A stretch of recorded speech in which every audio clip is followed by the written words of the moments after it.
نحمده ونستعينه ونستغفره ونعوذ بالله من شرور أنفسنا ومن سيئات أعمالنا من يهده الله فلا مضل له ومن يضلل فلا هادي له وأشهد أن لا إله إلا الله وحده لا شريك له وأشهد أن محمدا عبده ورسوله يا أيها الذين آمنوا اتقوا الله حق تقاته ولا تموتن إلا وأنتم مسلمون يا أيها الناس اتقوا ربكم الذي خلقكم من نفس واحدة وخلق منها زوجها وبث منهما رجالا كثيرا ونساء واتقوا الله الذي تساءلون به والأرحام إن الله كان عليكم رقيبا يا أيها الذين آمنوا اتقوا الله وقولوا قولا سديدا يصلح لكم أعمالكم ويغفر لكم ذنوبكم ومن يطع الله ورسوله فقد فاز فوزا عظيما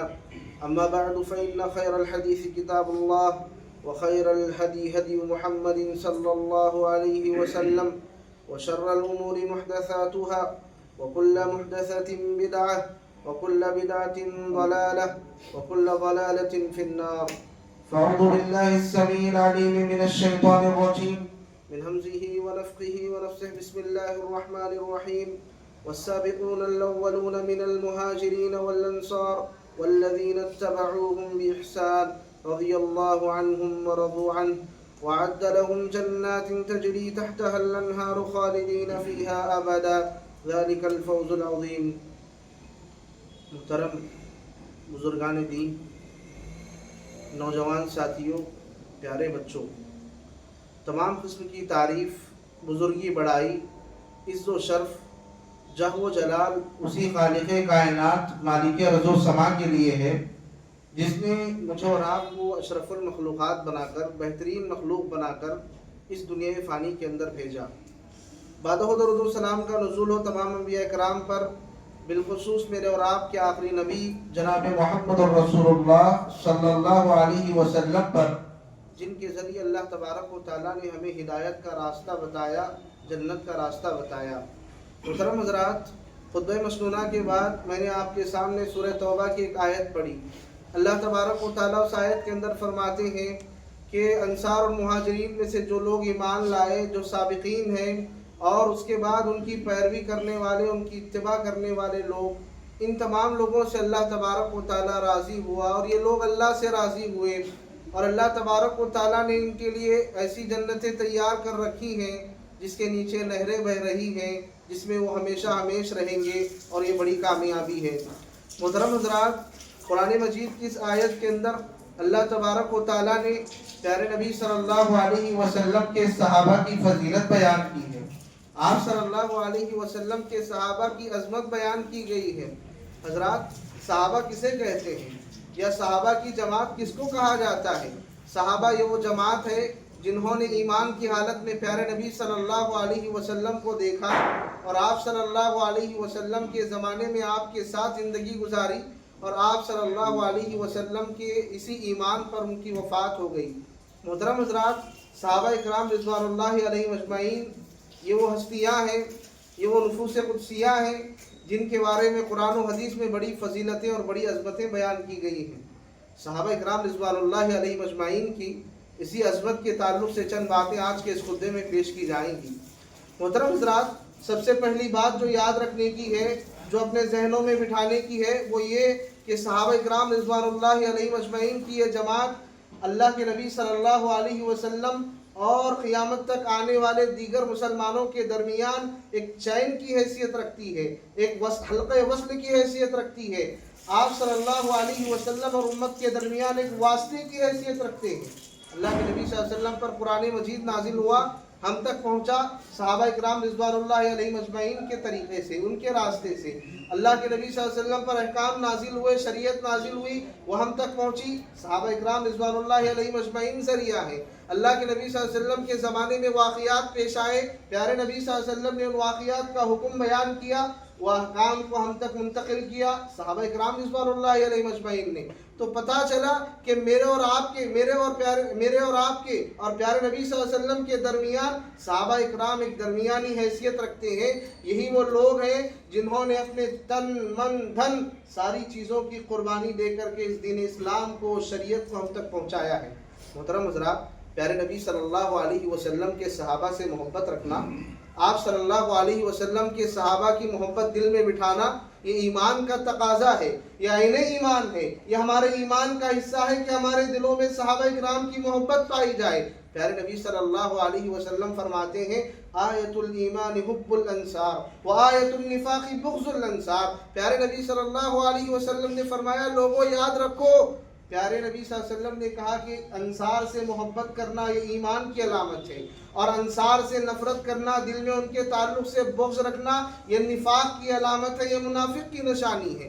محترم حضرات، پیارے نبی صلی اللہ علیہ وسلم نے اس آیت میں صحابہ کرام سے محبت کو ایمان کی نشانی اور صحابہ کرام سے بغض و عداوت رکھنے کو نفاق کی نشانی اور علامت بتایا ہے۔ گرچہ انصار کا ذکر کیا گیا کیونکہ انہوں نے مہاجرین کا جب استقبال کیا، ان کے لیے جو قربانیاں پیش کی، ان قربانیوں کو یاد دلانے کے لیے انصار کا ذکر کیا گیا، لیکن انصار کا جب ذکر کیا جائے اس کے اندر مہاجرین بدرجہ اولا داخل ہیں۔ یعنی پیارے نبی صلی اللہ علیہ وسلم نے گویا اپنے صحابہ سے محبت رکھنے کو، آپ صلی اللہ علیہ وسلم کے صحابہ سے محبت اور الفت اپنے دل میں پیدا کرنے کو ایمان کا ایک لازمی حصہ قرار دیا۔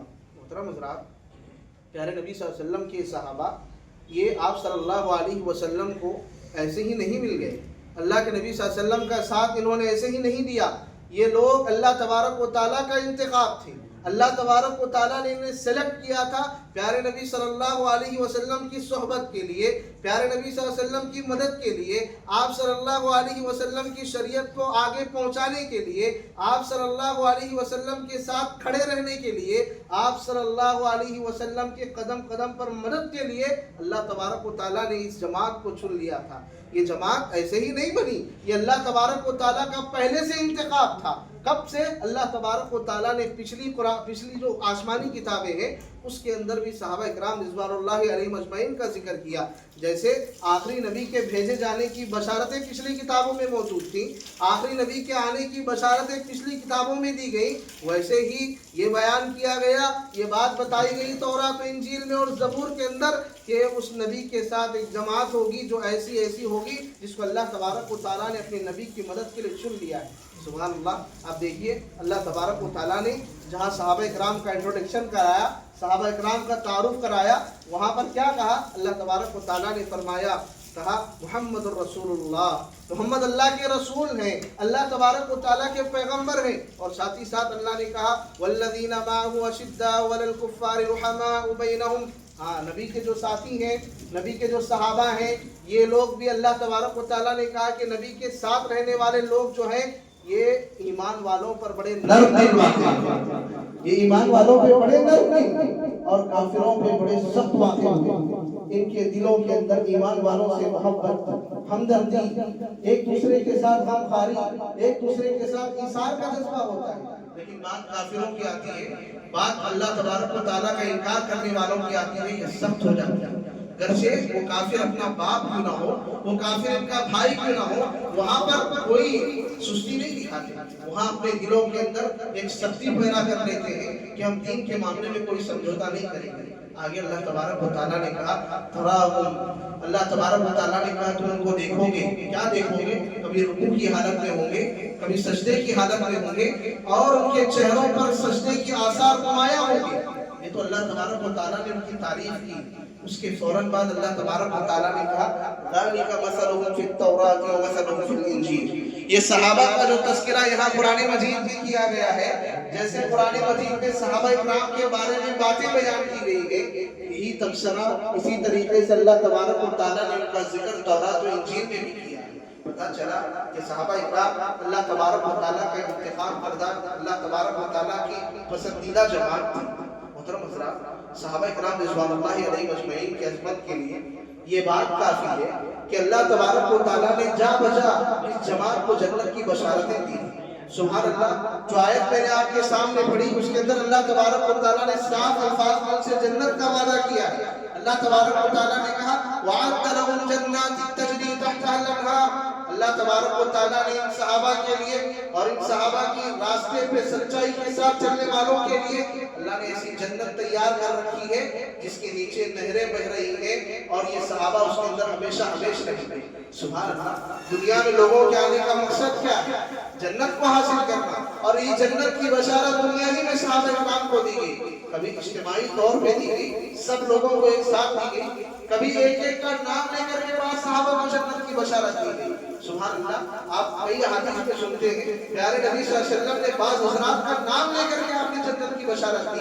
آپ نے کہا ابو بکر فی الجنہ، عمر فی الجنہ، عثمان فی الجنہ، علی فی الجنہ، آپ نے نام لے کر کے انہیں جنت کی بشارت دی۔ اس سے بڑی صحابہ اکرام کی عظمت کیا ہو سکتی ہے کہ اللہ تبارک و تعالیٰ نے انہیں جنت کی بشارت دی ہے، اور اللہ تبارک و تعالیٰ نے صحابہ اکرام کے لیے اپنی رضامندی کو واجب کر دیا۔ اللہ تبارک و تعالیٰ کی رضامندی کہ اللہ تبارک و تعالیٰ صحابہ اکرام سے راضی ہو گیا۔ جب ہم کسی صحابی کا نام لیتے ہیں تو کہتے ہیں رضی اللہ عنہ، کیا مطلب ہے؟ اللہ تعالیٰ ان سے راضی ہو۔ یہ کوئی معمولی جملہ نہیں، یہ پیارے نبی صلی اللہ علیہ وسلم کہ وہ صحابہ کے لیے وہ لقب ہے جو اللہ تبارک و تعالیٰ نے انہیں دیا ہے۔ اللہ تبارک و تعالیٰ ان سے راضی ہو گیا۔ ہم اللہ سے راضی ہوں ایک عام بات ہے، ایک مومن کے لیے اللہ سے راضی ہونا یہ ضروری ہے۔ میں اللہ تعالیٰ سے محبت کروں، آپ اللہ تعالیٰ سے محبت کریں، اللہ تبارک و تعالیٰ سے راضی ہو، یہ ہمارا ایمان ہے اور یہ ہونا چاہیے۔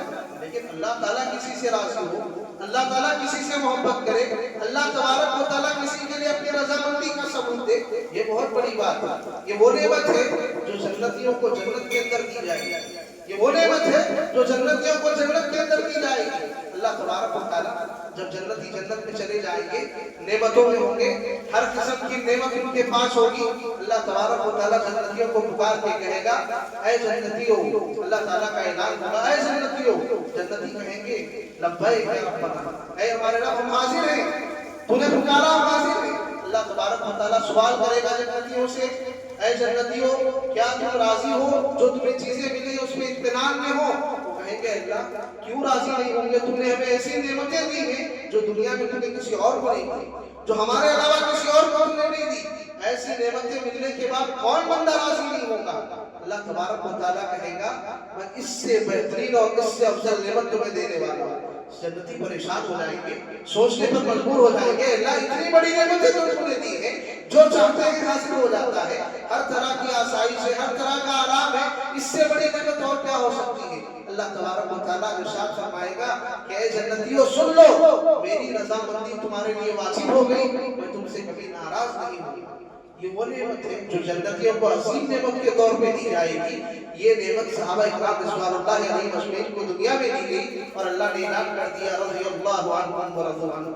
محترم حضرات، صحابہ اکرام رضوان اللہ علیہ اجمعین کی جماعت، اس جماعت کا ایمان اعلیٰ کوالٹی کا ایمان تھا، اس جماعت کا ایمان اعلیٰ معیار کا ایمان تھا۔ ایسا ایمان قیامت تک کسی اور طبقے میں نہیں پایا جا سکتا۔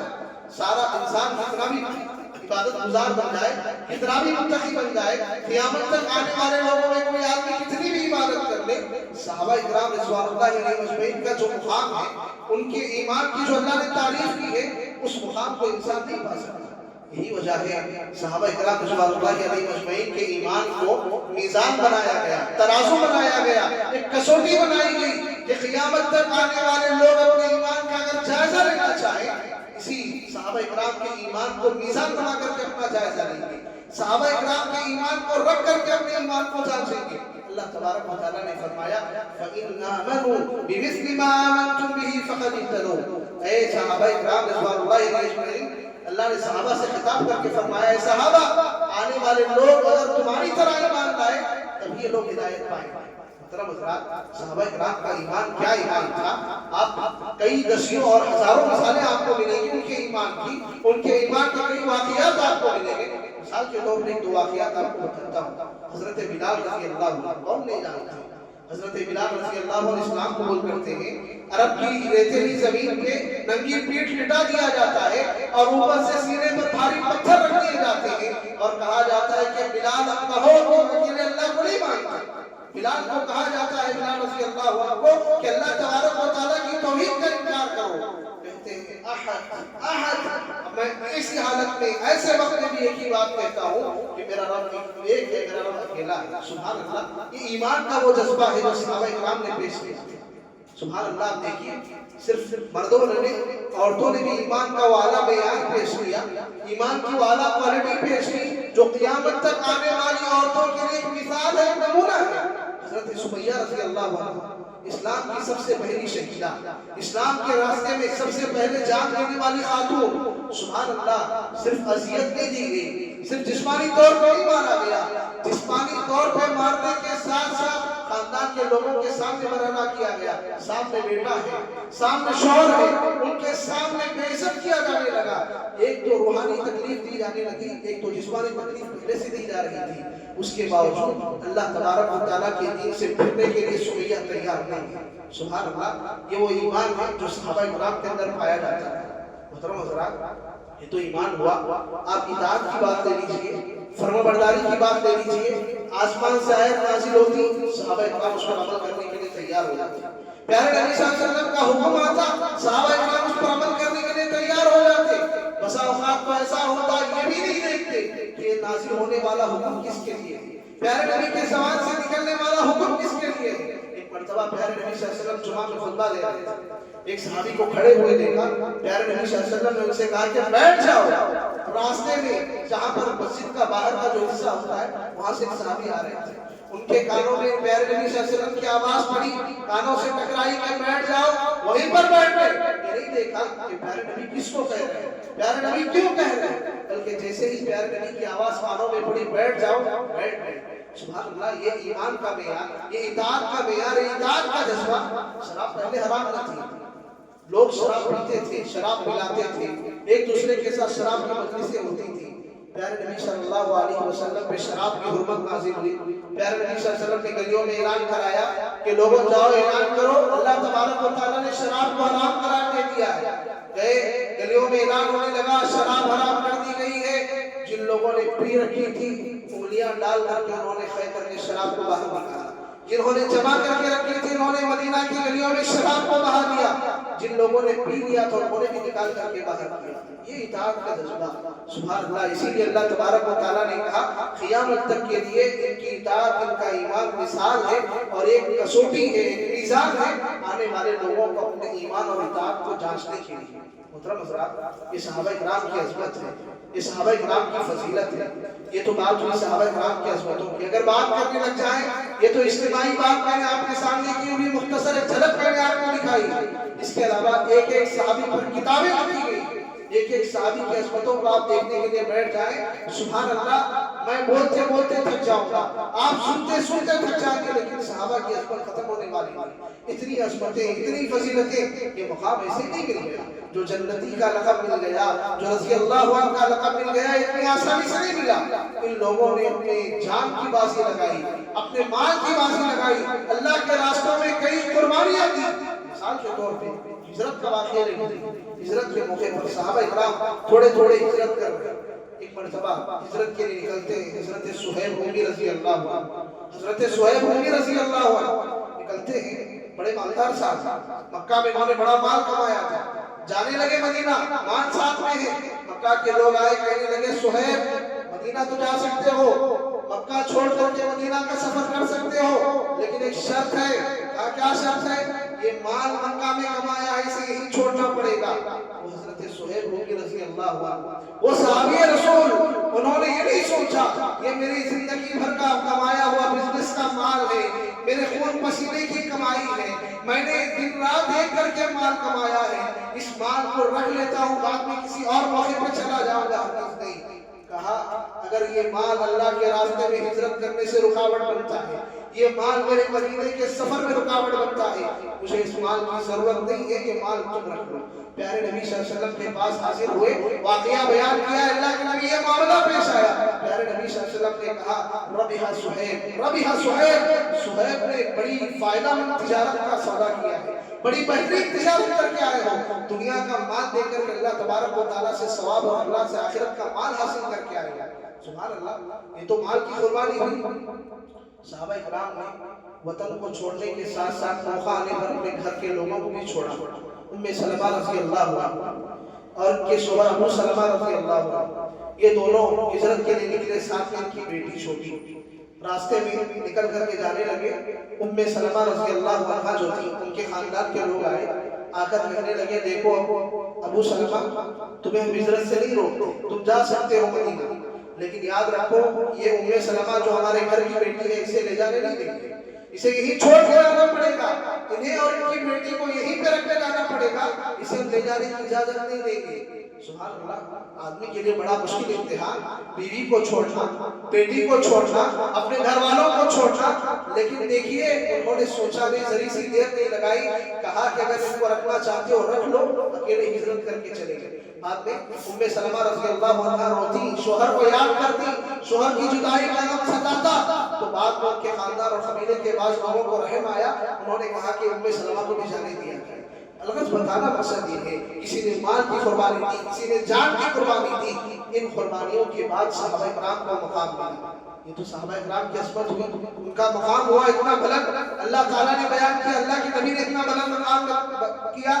لیکن آج کے زمانے میں ہم دیکھتے ہیں وقتاً فوقتاً کوئی نہ کوئی آتا ہے اور صحابہ کرام کی شان کو کم کرنے کی کوشش کرتا ہے، کسی خاص مناسبت سے، کسی خاص موقع سے، یا کوئی خاص آدمی آتا ہے اور صحابہ کرام کے اوپر بات کرنے لگتا ہے، اپنے اے سی کے کمرے میں بیٹھ کر کے ان صحابہ کرام پہ بات کرتا ہے جنہوں نے صحرا کے اندر اپنی زندگی گزاری، جنہوں نے تپتی دھوپ کے اندر اسلام کو پہنچانے کا کام کیا، اور اپنے اے سی کے روم میں بیٹھ کر کے پیٹ بھر کھا کے ان صحابہ پہ بات کرتا ہے جنہوں نے اپنے پیٹ پہ پتھر مار کے اسلام کو پہنچایا۔ اللہ اکبر، اندازہ لگائیے کیا مقام ہے ان کا، اور ان لوگوں کی کیا حیثیت ہے جو ان صحابہ پہ بات کرتے ہیں۔ صحابہ اکرام جنہیں اللہ تبارک و تعالیٰ نے رضامندی کا سرٹیفکیٹ دیا ہے، ان لوگوں پہ بات کرنے کی جرات کرنا بہت بڑا جرم ہے۔ آپ دیکھیے ملک کے اندر یا بیرون ملک کے اندر بہت سارے ایسے فتنے پائے جاتے ہیں جن کا کام یہ ہے کہ صحابہ اکرام کی کمیاں نکالی جائیں۔ نعوذ باللہ، ملک کے اندر بھی بعض ایسے طبقات پائے جاتے ہیں، بعض ایسے لوگ پائے جاتے ہیں جن کے خطبات کا موضوع، جن کے بیانات کا موضوع یہ ہوتا ہے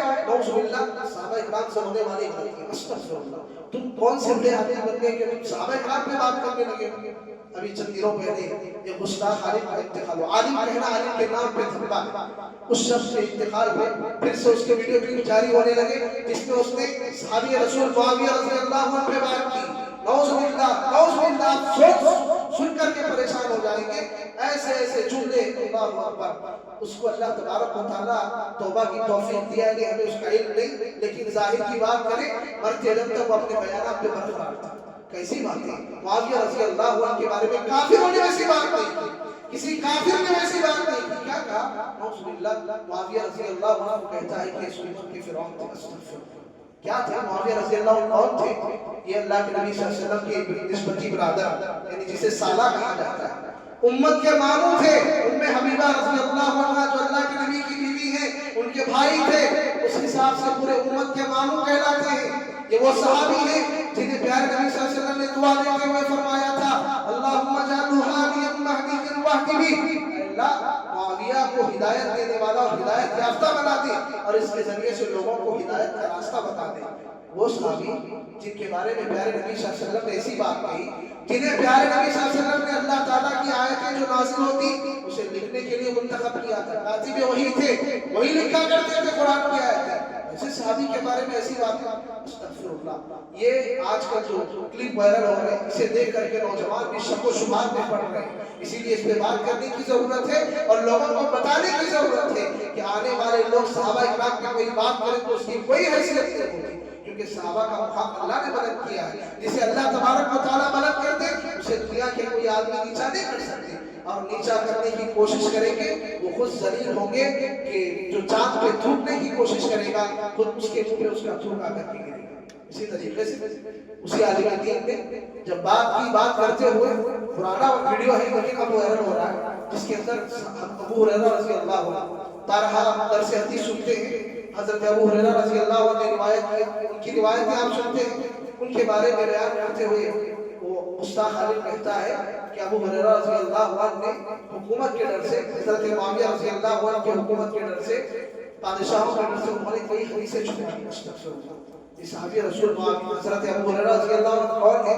وہ صحابی ہیں جن کی سب سے زیادہ حدیثیں مروی ہیں، 5000 کے قریب حدیثیں ان کی مروی ہیں، امت تک 5000 حدیثیں انہوں نے پہنچائی، اور ان کا شوق ایسا تھا، علم کی تڑپ ایسی تھی، سارے صحابہ کچھ دیر پیارے نبی کے پاس رہتے، کچھ دیر جا کر کے کماتے، کچھ دیر گھر میں رہتے۔ لیکن دیکھیے ابو ہریرہ رضی اللہ عنہ وہ صحابی ہیں جو ہمیشہ پیارے نبی سے لگ کے رہتے، پیارے نبی کے قریب رہتے کہ اللہ کے نبی کب کون سی حدیث بیان کریں وہ اسے سن لو، اسے یاد کر کے لوگوں تک پہنچاؤ۔ سبحان اللہ، ایسی خدمتیں اور ایسے کام جنہوں نے کیے، ان کے اوپر ایسے الزامات، ان کے اوپر ایسی باتیں کہتے ہوئے زبان کو کانپنا چاہیے، دل میں اللہ کا خوف پیدا ہونا چاہیے۔ یاد رکھیے ابو ہریرہ رضی اللہ عنہ کی خدمتیں، ایک مثال آپ کو دوں گا کہ اللہ کے نبی صلی اللہ علیہ وسلم کے ساتھ رہتے، ہمیشہ علم حاصل کرنے کی فکر ہوتی، ہمیشہ تڑپ ہوتی کہ اللہ کے نبی کی زبان سے اتنی کوئی بات مجھ سے چھوٹنے نہ پائے، لہٰذا اسی تڑپ کے اندر کبھی بھوک اتنی لگ جاتی، بے ہوشی طاری ہو جاتی، تو کہیں راستے میں بیٹھ جاتے، آنے جانے والے لوگوں سے قرآن کے بارے میں کوئی آیت پوچھ لیں۔ ایک مرتبہ کا واقعہ بیان کرتے ہیں، مجھے بھوک اتنی لگی، بھوک کی وجہ سے میرے اندر جو ہے ایک دم کمزوری پیدا ہو گئی اور میں وہاں پر بے ہوش ہو گیا۔ پھر ہوش آیا، میں نے دیکھا حضرت ابو بکر رضی اللہ عنہ گزر رہے ہیں۔